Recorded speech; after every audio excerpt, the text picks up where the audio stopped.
I'm JJWalsh here in Hiroshima, Japan, and today I have the pleasure of talking with Shiina Tsuyuki in Yokohama. Thank you so much for joining, Shiina. Thank you so much for having me. I'm very excited. It's great to have you. I am such a fan of all the work you do. Now, for those of you who don't know Sheena, she is an amazing content creator, really great, putting short videos online talking about some solutions for sustainability, really to the Japanese audience. She has visited hundreds of schools around Japan talking about sustainability and ideas that kids can put to work. And you're also creating your own cosmetics. So we have lots to talk about today, Sheena. Thank Thank you you. so much. Thank you. So, in your video that you did when you were at the Green School Bali, hmm you talked about your journey to start making cosmetics, and it seemed to start from allergy that your sister had. Can you tell us that story? Yes, thank you. So it was like when I was 15, I started to create my own cosmetics for my sister who had sensitive skin.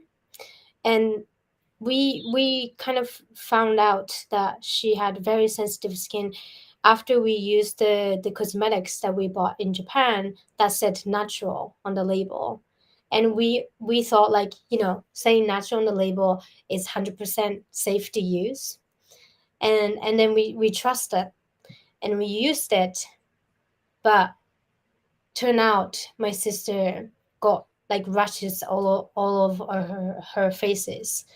And I was like wondering, what is the definition of natural? And I started to search the meaning of the word. And then eventually I found out um, there was no meaning. And then Yeah, what I you learned you from, say you say in your video that 1%, even if only 1% in Mhm. the Japanese product is natural, they can use the natural label. That was Yes. really surprising to me. Yeah, that's the reality in Japan. And I was not only in Japan, but I think for the most of the country, there's not really definition like definition for the word. So what I learned from this experience was the cosmetics industry was full of misleading labels and was hiding so much more harmful impact than what we thought to believe. And Yeah. that's really sad.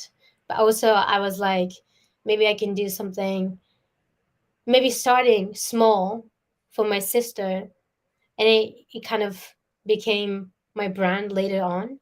But it was for my sister in the beginning. I love that part of your talk where you say, but actually the first few ones that I made, my sister didn't like it. She really didn't like it at all. She's like, oh, it doesn't give me any like pigments, and it's like really dry and stuff, and like I'm trying my best, but I mean, that made me to create better products. So Yeah, so it's a journey, right? That's yeah. part of creating a new product, testing it out, getting feedback, hmm improving. Also, very true of any sustainable business. hmm You have to learn things along the way and get feedback and find out more, and then evolve into a Right. better brand. And it sounds like you also found that when you started doing workshops, some of the ingredients you were using you would find out new information and then you would change to a better ingredient. Is that right? Yes, that's natural mica, right? The one I talked about in the video. It's causing the child labor in India. Most of the natural mica is coming from India, and it's very hard to find the clear transparency behind. So it's better not to use the one. But I know that because, like, when you hear natural mica, it sounds much more better than um, artificial, like, mica. So it's very hard to take the balance between using natural products and also not causing any other issues. Absolutely. And Um, this is so important as a part of talking about sustainability. mhm, This channel, and I think the way that most people who understand sustainability, it's about a balance between mhm, the needs of people, the needs of the planet, and the needs for profit. You have to have those in balance. And so when you were talking about actually the synthetic version of this is better because mhm, it doesn't create this slave child labor problem for mhm, the natural version. So until we can find a natural version that's more ethical for people, we're not mhm. going to use it, right? So that evolution of your brand is so important. Yes, yes, definitely. Tell me about the packaging. You were explaining about using bamboo instead of plastic. That's a great alternative. Oh, thank you so much. So the school I went when I was in high school, it's called Green School, and this Green School buildings are made out of bamboo, and I knew that this is the one of the most sustainable um, material that we can use for anything. And I learned that from Green School building, and I was like thinking, what can I use instead of using plastic container for my lipstick? And I was actually trying to make this lipstick container out of bamboo by myself. So when I was in green school, I used to go to this innovation lab to create my own container, and I was doing that for like almost 1 year, trying to figure out to make this container. But then it didn't. I couldn't do that. So I'm buying this container, but um, I think you can't start everything perfect. So I That's think right. And finding the you solution can't and you choose can't do everything yourself either, exactly, right? exactly, And exactly. you don't need to. So if you can Mhm. find a good maker Yes. that you can support what they're doing and you can make it part of your brand. Sometimes collaboration works a lot better. But also another important lesson for starting your own business, that's for sure. You can cut like about maybe like 60% of plastic if you use the bamboo container like the one in the picture. So That's I think it's awesome. much better. I am such a fan of bamboo. It Me just it's too. basically it's a grass Mhm. that just grows like a weed. For a lot of people who are remodeling the old houses, Uh-huh. they always complain about the bamboo, right? Because it grows under the foundation, it grows everywhere. And the first thing they have to do when they take over the old house is cut back the bamboo and try to keep it away from the house because it really spreads. Uh-huh. Uh-huh. But then they make friends because they give all the takenoko bamboo shoot to all the neighbors, and the neighbors are happy. So it's kind of a good first welcome to the neighborhood kind of activity. Uh-huh. Uh-huh. Yeah, yeah, yeah. I love bamboo too, like for eating. Yeah, Bamboo is really good food. it's so good. Hmm. Let's change gears here a little bit.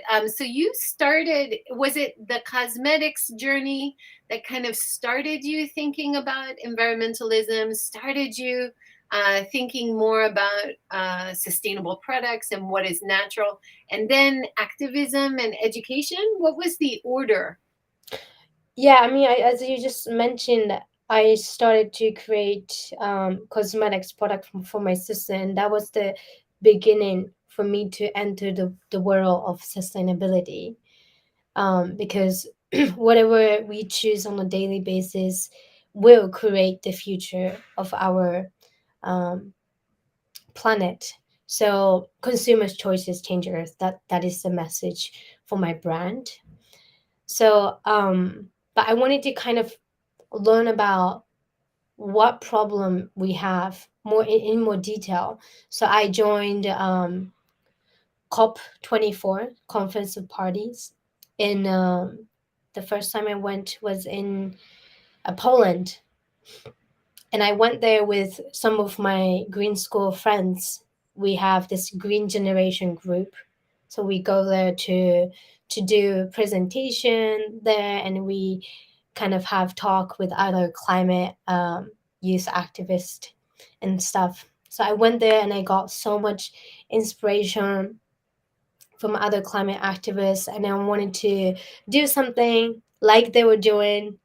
And so I started to kind of dive into climate activist world after I came back from the conference of parties COP24. Yeah. And then I see some of the pictures here taking part in rallies, for example. Oh, wait, where did you find this photo? That's These, amazing. these are from your crowdfunding, I think, your crowdfunding page, which we'll talk about next. Um, but these are wonderful to see. So these are in Japan, these Yes, rallies? yes, both of them were in Japan, and like doing, what is it? Not protesting. Is it protesting? Like Yeah, striking? yeah. Hmm. Um, striking is a little bit more harder than doing strike in Poland and in Spain, which I joined before, because not everyone supports this movement, and especially for the younger generation like me, parents were not allowed kids to do strikes and protest. So, but after I joined this one of the movements, like the one in the picture in Japan, it's not like what other Japanese people would think about protesting and striking. It's not like hardcore, like so much demanding. It's not like that. It's very fun. It's very peaceful, and I think it's so much fun. So um, I think it's wonderful to join, but most Japanese people would not know that. Yeah, and I joined a few as well Oh, for the perfect. climate strike and Mhm. Fridays for the Future, and some in Hiroshima as well. And it's a great chance to walk around at the rally and share ideas with other people who are similarly passionate. Mhm. And I think that community support is also really important for your journey, because quite often you feel like you're on your own, right? And you're like, am Exactly. I the only one who cares about this? No, right? Yeah, Yeah. especially in Japan, you can Yeah. be very lonely working on this problem. Yeah. Hmm. And then you've done so much education work with Japanese kids, Japanese schools. Can you talk about that a little bit? Yes, thank you. So I'm also an undergraduate student at Keio University in Japan. So after I came back from Bali, I enrolled university, like Keio University, to study about what is the problems that are happening, especially in sustainability in Japan. But then, like, not only learning about the facts, numbers, if you really want to make a change in the society, like, you really have to act at the same time. But if you go to university, everything you do is getting credits and having an exam every weekend. And I didn't really like that. So I left university. Like, I'm taking a leave right now. And I started to do presentation about climate change, leaving my school, and started to visit other schools to give talk about climate change. So my focus has been specifically on students. I visit schools to talk with these students about climate change, how climate change will affect our life, and what we can do as youth generations. So I visited more than 200 schools and given presentations to around 30,000 students so far. That's amazing, Sheena.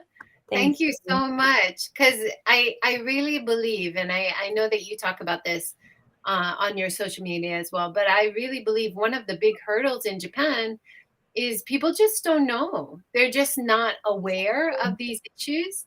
And the more people talking about it, the better, right? You talked about three basic problems when you started your crowdfunding, because your crowdfunding is part of your education Yes, outreach, creating yes. content, right? I wanted to accelerate my climate education in a faster way and also to larger audience. Mm-hmm. Yeah. Can you tell us about the crowdfunding campaign? Congratulations, you guys got past your goal. Yes. And that was at the end of October, right? Mm-hmm. It was very recent, my recent challenge. So wait, how much is this in US? Like I don't know how to Oh, calculate, but well, unfortunately, the yen is really weak right now. right.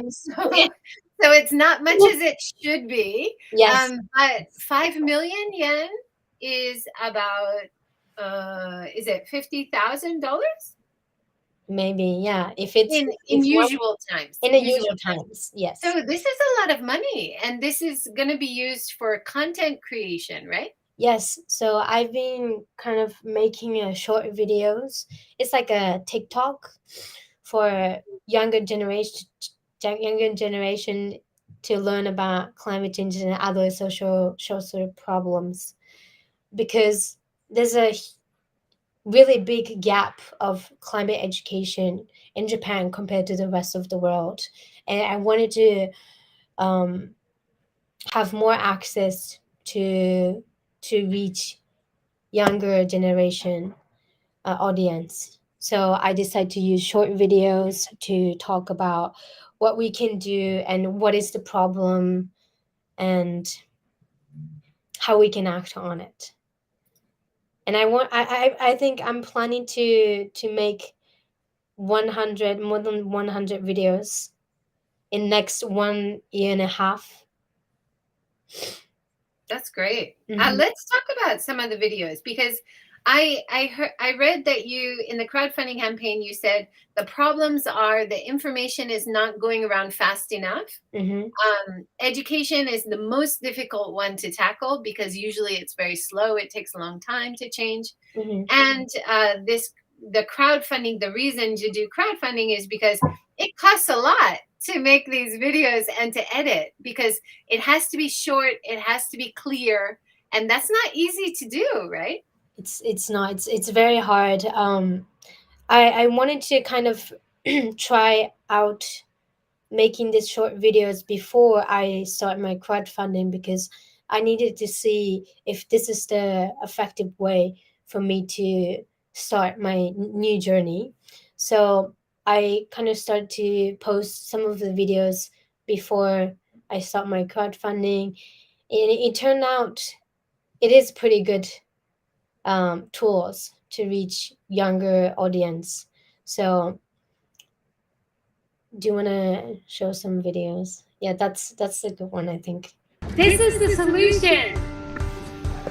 浦賀ボートパークで魔法のバケツを見つけました。海のゴミを食べてくれるシービン。水中に設置するだけでゴミを回収してくれる装置です。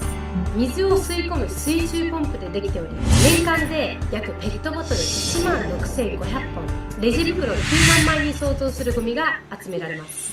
マスク、おにぎりの袋、ペットボトルなど日々の生活で出るゴミはもちろん2ミリまでのマイクロプラスチック、オイルや洗剤の汚れも吸収します。日本では約30台、世界では860台も導入されています。海洋プラスチックの問題は年々深刻化している中、このような素晴らしい解決策も続々と出てきています。でも解決策だけに頼らず、そもそも問題を作らないことが大切です。何を選ぶかで世の中は変わっていく。Thank you. All right. That's awesome. So for the English speaking audience, can you just give us a little summary of what you talked about in that short video? Yes. So I went to this place where they have sea bin. So it's like a trash collector machine, but it's actually pretty smaller than you think. Because when I went there, like I was like, "Where's the sea beam?" Because it was so much smaller than I expected. But so this is actually coming from California, I think. I read about Is it Sebin Australia? coming from Australia. Yes, Yeah, yes. yeah. It's actually But I think there's a few different versions. Yeah, but the actual name Sebin, I think that's an Australian company. Yeah. Yeah. So and some of the Japanese people are bringing this sebin to Japan, and I wanted to highlight these solutions for everyone to know, because we have to feel hope, and there's amazing solutions coming out, and I think it's always good to implement if we can, you know. But Yeah. first, we need to know that there is a solution. Yeah. So, yeah. That's so important. And the nice thing about Sebin is you don't need to use electricity. It can just, once you put it in the water, as long as you keep emptying it every now and again, it's a very low tech solution. And that's really nice because a lot, like you would have seen at the COP conference, a lot of the talk is about futuristic, Yeah. high-tech solutions, right? But by making your own cosmetics, making your containers from bamboo, a lot of our ideas we have to bring back from the past. And low tech sometimes works really well, right? Exactly, because but this about the sea bean, like it's a little bit harder to maintenance, like keep it clean, and then you have to take care of them very well, otherwise it would just stuck trash between this machine. So they were saying they were hoping to make easier way to take care of the sea bean in the future. Well, they're evolving, like It is. your cosmetics brand, right? You have to try what you have, and then you improve over time, and you evolve into a better and better idea, better company, better products, Exactly. right? There's Yeah, like 860 sea beans in the world right now. So I hope it's gonna accelerate more and spread. that's awesome. And you said there's about 30 in Japan. I didn't realize there were so many. That's wonderful. They are, they are. I want to visit like every single one of them, but Yeah. Oh, wouldn't that be? That would be a great way to do like a publicity tour around Japan. yeah, I Um, want to do to it. to go and talk to each person or each organization who's managing it, and then you can hear what kinds of stuff you're catching, from the reality in each area. That would be interesting. Perfect, perfect. That's amazing. Perfect. I might do that. Yeah, I hope we can use maybe some of your crowdfunding to go and do videos at all the Sebin locations. That'd be fun. Yeah.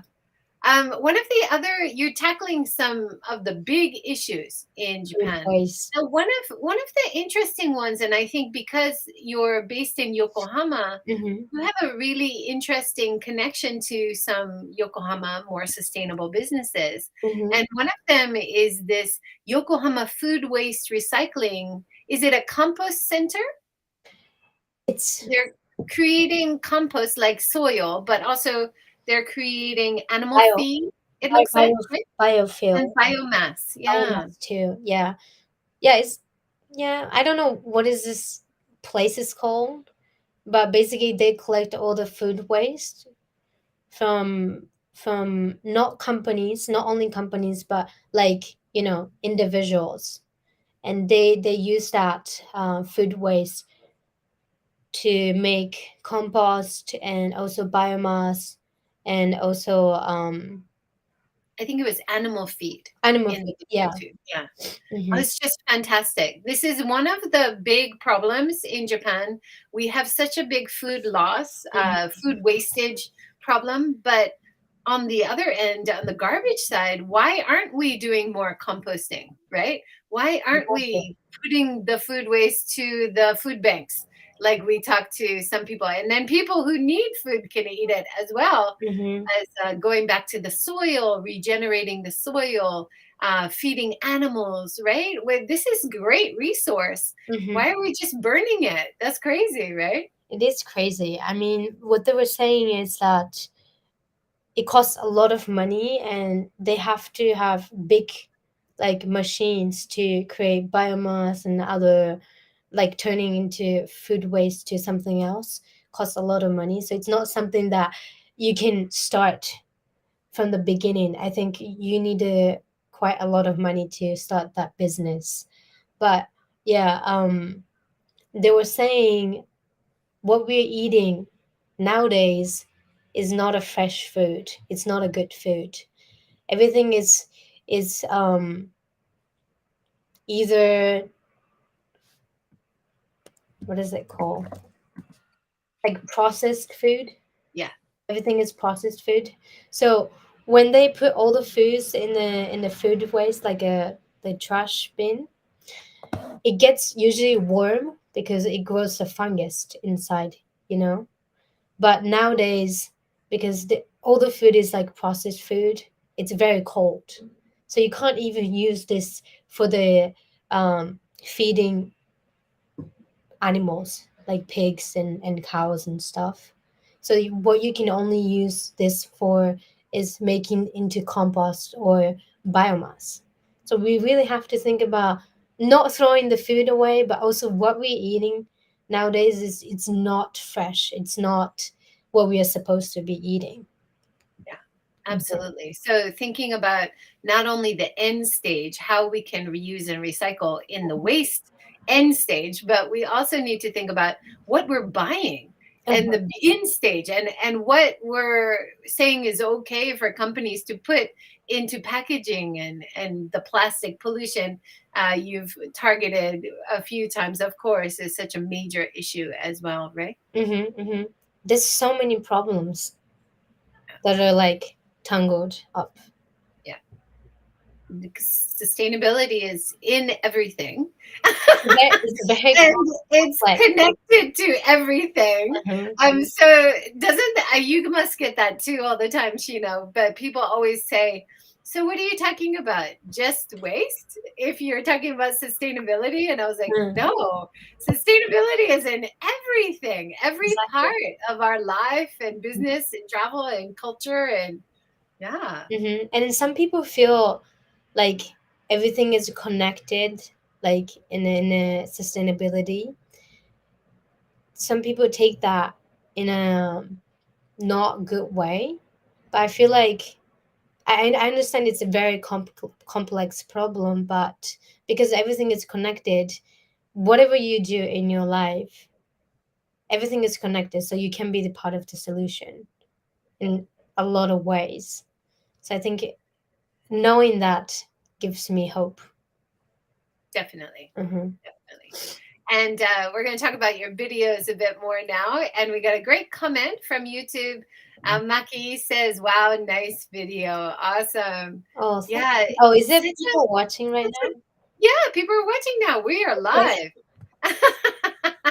So it's great that, you're able to, I think for me, one of the most difficult things about making these short videos, you're gonna be watched by so many more people because it's short. But making content clear, easy to understand, and good visuals in a short time, this is really challenging. Can you tell us about how you do it? Like, do you work with a team? Are you creating the narrative yourself? How do you figure out how to make these videos? Thank you. So I started to create this short video by myself. So it was only me. So when you look back the reels on my Instagram, the beginning, like the videos in the beginning is like super bad quality. I try my best, but it was my first step to start. But so I started by myself, but then more I make videos is much harder to continue. Like, so I need to have someone else to help to create my content. So I have one videographer working with me right now. So we are two people team working together. And so he basically take videos from me and he edit it, but all the topics will be video. That's my job to decide what I'm going to talk about. and I have to write all the script, and we have to check it together if there's any mistake or not. And sometimes we can make videos at home, but sometimes we have to go to the place to interview, like Sibin. So some videos takes much more time, but some videos can be made in like one day. So it depends what you make, but everything is like pretty hard for me because it's beginning.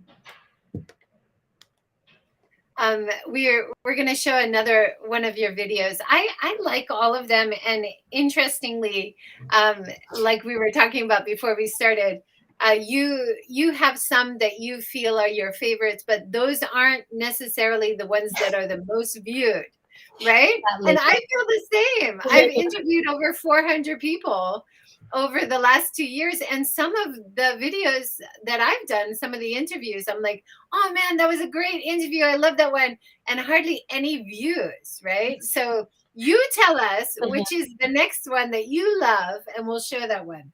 Okay. Now, like, yeah, tell me from your Instagram reels. Hold on, let's have a look here. I will show the page. So we showed the one about the Sibin. Let's choose another one and show it. I mean, I love everything because they're like my babies. I put so much effort to make it. Like, I want to show creation. Can we talk about the clothes waste one? Yes. I think that one's good. I was gonna show that because I went to the place. Wait, clothing. I think I can click on it. Okay, here we go. Oh, no sound. Okay, wait. You have to click the... この株式会社にやってきました。日本では年間約75万トン、T シャツ約37億枚に相当する衣類が破棄されています。そのうちこの工場には1日約10トンが家庭から運ばれ、ほとんどがリサイクルされています。まずは手作業で260種類にも分別され、その後プレス機で圧縮された古着は東南アジアで再販売されたり、工場用の清掃服として使用されます。他には機械で綿状に戻し、それを糸状にして生地に生まれ変わります。それらを使用し、布や軍手、防音、断熱材などが作られます。リサイクルは新しくものを作るのに比べ、二酸化炭素排出量、水資源、農薬使用を抑えることができる素晴らしい方法ですが、現在リユースやリサイクルされているものは全体のうちたった 35%。だからこそ今ある洋服を廃棄せずリサイクルすることはもちろん、本当に必要なものを必要な量だけ手に取ることが重要。何を選ぶかで世の中は変わっていく。 Where does it go? 88. That's great. That's really good. I think this is something, especially as someone who's from a younger generation, this is something that young people often think about. Fashion, buying new clothes. We do have some good options for reusing old clothes. We have a great chain of stores like Book Off, Second Street. I love Book Off too. Right? Yeah. And then you can buy the clothes that you can still use and love it and use it longer. But if it has to be thrown away, like you show in this video, you can recycle it into other materials, right? You can. So I think also, like they were saying, we can recycle a lot more clothes, but then it's very hard to collect from people. So rather than like putting our clothes into trash, we should bring these clothes to manufacturer, like the one I visited, so that they can make that clothes into something else and give it to someone who need it. It can be outside of country, but yeah, definitely. Yeah, and this 35%, what was the 35% for? Only 35% of the clothes are reused. So only 35% are reused or recycled, right? Yes. So if you have like Uniqlo clothes, you can take it back to the Uniqlo bin. If you, I think H&M, they will take any clothes. So any brand clothes they'll take, and they'll reuse the material, or they'll use it, I think, for biomass, for making energy as well. So there are, like, sometimes people complain, they go to book off with a bunch of clothes which are still good, and then they're like, no, we don't want it, or we only give you like 10 yen or something. But usually Second Street, if it's good enough, they'll take everything and give you a few hundred yen.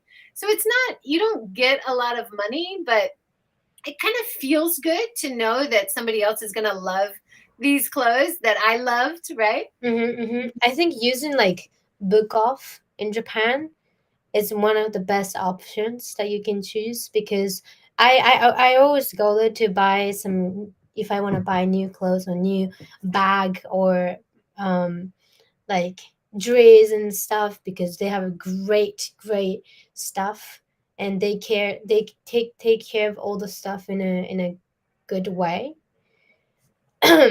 So but I know that my generation, like friends around me, like they don't know that there's like a book off, that they sell the second hand products, because we all know book off as like selling books and DVD. So yeah, knowing that is is the start. Definitely. We got another great comment from Maki on YouTube. Thanks, Maki. She says, I will share your videos to my children. Fabulous. Thank you. Actually, some of my school teachers are using these short videos in their class, and so that one of the reason why I started my crowdfunding was because I heard that some teachers are using my videos to teach climate change in their class, because a lot of teachers, like, they want to teach about SDGs goals, but they never learn how to, so they're stuck. But I think not relying on, like, not we can't always rely on teachers in school, because education is not only about them, it's about the society. We have to support that in every way. So I'm making this video for not only posting on my social media, but also teachers to be used to teach kids in an easier way, so they don't have to put other efforts, because they already have enough job. Yeah. No, absolutely. It's not fair, right? And I'll try to offer consulting to a business that I think could use some good advice, and they tell me, "Oh no, we already have SDG people working on it." But many companies, like many schools, they're just choosing existing staff who don't have any training in this, and they're saying, okay, you are the new educator for SDGs for this business or this school. But that's so unfair. They don't have a background in it. Yes. So they start like researching, but really, I always recommend people hire outside consultants who are trained in these areas, because they can help you with so many great ideas, not only from Japan, but from abroad as well, right? Exactly. I think that's one of our, like, Japanese weakness, that we can't bring people from outside of school, because especially public school in Japan are very strict. And when I started to do my presentation, a lot of people ask me, like, how did you start giving presentation to in public school and also private school in Japan, because it's very hard to dive in. So what I did was I found some friends, like common friends on my Facebook, that are teacher. So I contact them if I can do presentation. I set like Zoom meetings. I talk about what I do and what I want to teach. And I started from very little step. And once they hear my presentation, the climate education, then they're like, oh, this is amazing, like I want to tell about your work to other my teacher friends that are working in other school, and that kind of spread. And then now I visited 200 school. It's because I made that connections to with people that are working inside school, because that was the only way you can reach. It's very hard, but I think it was most effective way, because Japanese people love the title, and they always care about the title. So once you have experience teaching in school, like private school and public school, then they were like, okay, maybe you can give it a try. I mean, this is common in Japan, but not only Japan, this also is common in other countries, being risk averse, right? Mhm. Like not wanting to try something new that hasn't been tried before. Mhm. So in education, is it part of the approved textbook? Then that's okay, because we always do that, right? But it's a new idea, like somebody talking about new ideas. Oh, risky, right? Right. But if you're going to connect to young people, the kind of videos that you're making, Shiina, talking about real examples, talking about the statistics and data of what challenges we have right now, Mhm. these are the kinds of examples that kids need to hear. Mhm. Exactly. How many kids and business people do you see walking around Japan with the SDG pin, right? And then I always use that as an opportunity to talk to them. And I'm like, Yeah. that's great. You have the SDG pin. So what are you doing for SDGs? What do you think are the big hurdles for your business or your school? Mhm. And they start backing away. Yeah. They're like, I don't know. Yeah, Yeah. it's too difficult. So you're making it easier to talk about, and Mhm. that's why your videos are so important. So I'm so glad to see what you're doing. Thank you. I hope this video is gonna be used in as many schools as possible. So if there's anyone watching this YouTube live right now, and working in school or have connections, then please use my video. I'm gonna be making a website so that they can access my videos in their school Wi-Fi, because usually they can't open social media in the school Wi-Fi.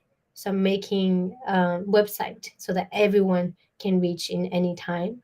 So that will be launched within 1 year as well. Also, That's great. Mhm. And I saw on your crowdfunding page also one of the ways to do extra support for the crowdfunding was to get you to do a talk, even a Zoom talk, to different groups, right?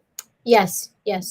I think that is very also important, because not only looking at these videos and knowing the facts, but also kind of have conversation and make, like, bringing people together, because you can be pretty lonely working on this problem in Japan. So that having that kind of opportunity to bring people together and deep consume digest all the knowledge with other people. I would love to see you become a brand ambassador for Lush, because you're trying to make your own cosmetics. You are very interested and passionate about Mhm. animal testing. And Yes, the I am. only business that I can think of in Japan Mhm. that is against animal testing and promoting natural products, trying to reduce plastic waste in packaging, they've done such a good job. Lush Japan would be such a great business to collaborate with. I Yeah. don't have any connections to Lush, but I'm just putting it out there. Hire this girl. She is a great brand ambassador for you. Is it only Lush Japan, or is it the just Lush in the world, like internationally they work on a Yeah. right? Internationally, Lush is a fantastic brand. Right? They're doing so Mhm. much, but each area that they're based in, they make the cosmetics in the area they're making. So all Lush Japan cosmetics are made in Japan, right? Yeah. They hire a lot of women. So they're also improving the gender balance issues that we have in Japan. Right. They have really reduced the packaging waste a lot. They started using furoshiki, Japanese idea, Oh, I but love they're using it in their shops around the world. So they call it, I think, knot or something. That's so cute. Yeah. And it can be very good at marketing as well. Absolutely, yeah. I Mhm. know you've mentioned Lush before, so we give them a little plug because we love what they do. So you talked about some of your videos we've talked about already, food loss, old clothes. You also tackled palm oil. Now, palm oil is connected to the cosmetics industry. Mhm. And one of your short videos was about Borneo and palm oil, right? Yes, yes. I mean, I went to Kalimantan, so Indonesia, where there was a beautiful forest and which was home to many wild animals, but and I was expecting to see wild animals when I went there, but then what I saw was different from what I had expected. All the rainforest was burned, specifically more than like 30% of its forest was gone due to mostly palm oil plantations, which are used in food and snacks and also cosmetics products. And for the cosmetics products, 70% of world cosmetics contain palm oil. So pretty much every cosmetics product contain palm oil, to use one of the ingredients. And knowing that facts really hurt my feelings because I saw that there's a forest burning and the local people are making money out of it. So it's not like they want to burn the forest, they just trying to live their life. So there's like a lot of many justice, I think. There's no rights or wrong, there's many problems going, but I was most likely part of causing deforestation because I'm using the product that contains palm oil. So it was very it's a very hard problem, but because we are all part of the problem, I think we can also be part of the solutions. And I think cosmetics is one of the easy ways to enter this problem and knowing the facts, and they can also act on it. Absolutely. One other issue that you talk about a lot, which I think is starting to improve in Japan, but still difficult. Talk about following a plant-based diet and trying to be vegan. Can you tell us a little bit about your Veganism. choice? Yeah. To like being vegan is like pretty hard in Japan still nowadays. But I feel like after, because I'm not 100% vegan, but I try to, when I eat out, then I try to support also vegan restaurants because they have amazing food and they have amazing concept. And then I try to do that. I've been doing that in the past 2 years. And this past 2 years, it has been changing quite a lot in Japan. So when you go to supermarket, there's like a vegan cheese and there's a vegan meat and there's a vegan um, like alternatives, right? But it wasn't like that before. So I think there's more people eating a vegan food so that they have more vegan products have at their store. So I think it's a good sign, but still it's not enough because when you go to outside of Tokyo, the options are very limited. And because of our traditional Japanese food, we use fish for dashi, like for soup, and it's almost impossible to avoid soup without using fish. Mm-hmm. It's a big hurdle. We were talking about this before we started, and sharing some recommendations of places to eat in Hiroshima area. Yeah, I'm actually going to Hiroshima next week. Are you? Mm-hmm. Oh my gosh, we have to meet up and go for a vegan lunch somewhere together. Yes, Definitely, 100%. definitely. But one of your videos was about plant-based milk, Yes, plant-based milk. and that has gotten easier, right? In Japan and many countries. Starbucks in Japan even has oat milk, almond milk, soy milk. You can choose at no extra cost, I believe, for your coffees. So it is becoming more commonplace. And that kind of outside push from international companies doing it, from international visitors asking for it, I think that is having a positive effect on changes in Japan, don't you think? Yes, exactly. No, I totally agree, because I live in Chinatown in Yokohama, and there are like a lot of people living, like foreign people living um, in here, so that we even have vegan Chinese food available, and they're really good. So even half of the menu are vegan options. It's not like one or two meals. It's like half of the menu is vegan. So there's a lot of options that you can choose from, just because they are foreigners living near, and there's like an international school close by. So I think asking for that food um, in your local places can be the way to expand vegan options. That is such a good point. Like as residents, just keep asking if it's possible. Like don't give up and think, oh, that's not possible. And this is true for many of the issues that you're tackling, right? Like ask at where you buy your clothes, where they source their materials from, where it's made. Is it ethical? Same for your food. Is this vegetable from the local area? Do you have a vegan option? Do you have plant-based milk? Right? All these questions from the consumer can help spur the businesses to change because they listen to the consumer, right? Exactly. Yeah. Because when I buy like any cosmetics products, and because I care a lot about using palm oil, because palm oil is a great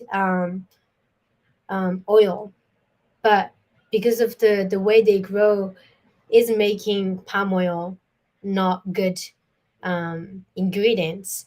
So whenever I buy products that contains palm oil, I ask them what kind of palm oil they're sourcing, and how is it like made, through email if you can't find it on the website. So asking that is very important. So asking the right questions, and keep asking can change their action as well, because what they care about is make money through consumers. So consumers are the most important part of their business. So we have a big voice, and we need to believe that. Yeah, absolutely. So you have your crowdfunding campaign was successful.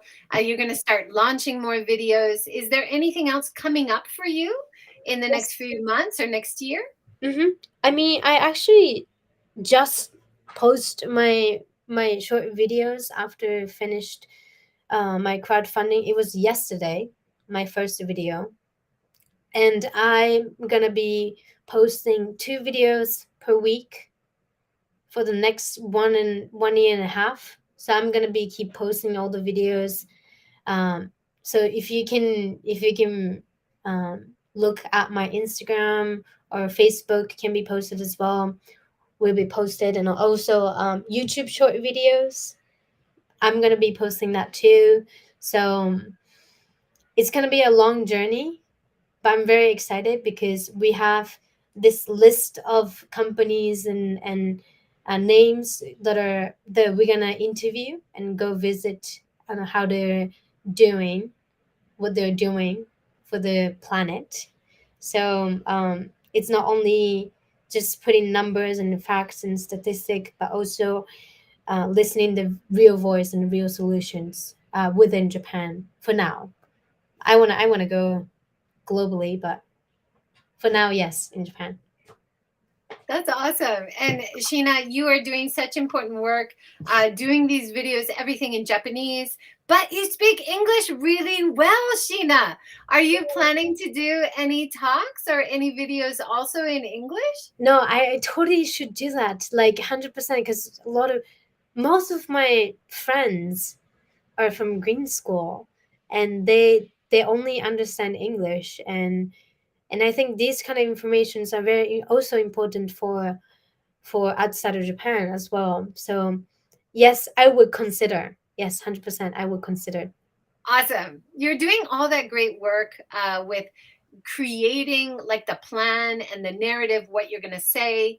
You have the graphics, you have the imagery. It would be fantastic to see a Japanese version and an English version. You could have two different playlists, two different sets of reels, two different playlists on YouTube.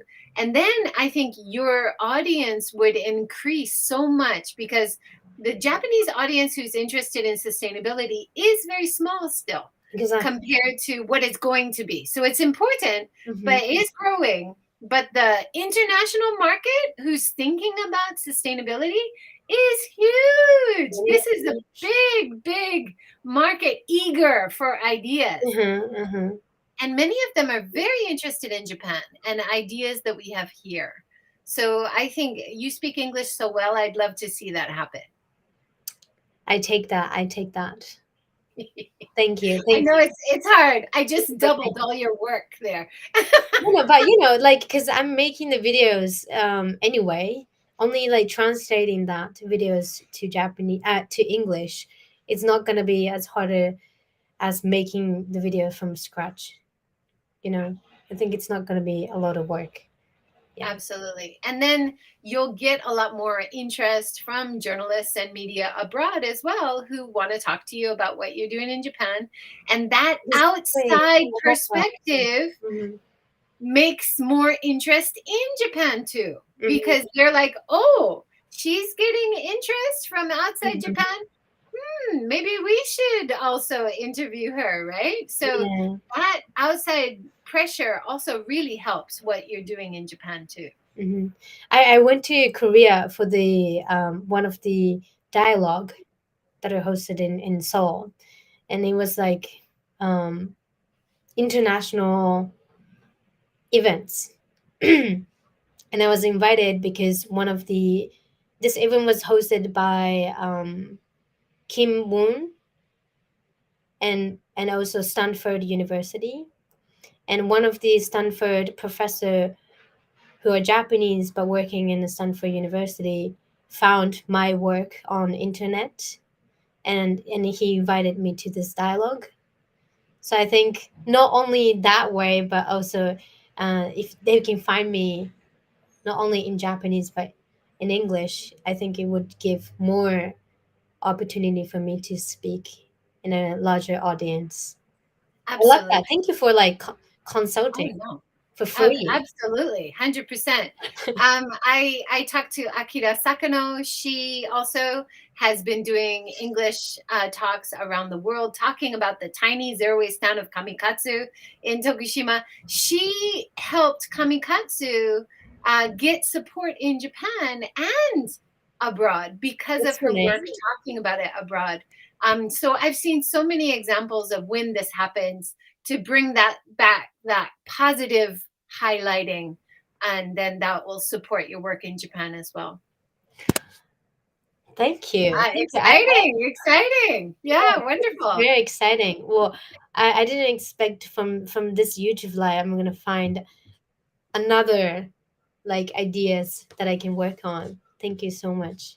Absolutely. And please let me know if there's any way I can help. I'm happy to support and share and promote. the good work that you're doing. So thank you so much, Shiina. That is the end of our hour. What a great conversation. Thank you so much for having me. It was an amazing talk.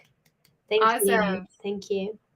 Thank you, and keep up the good work. I'm so excited about what you're doing, and a huge fan.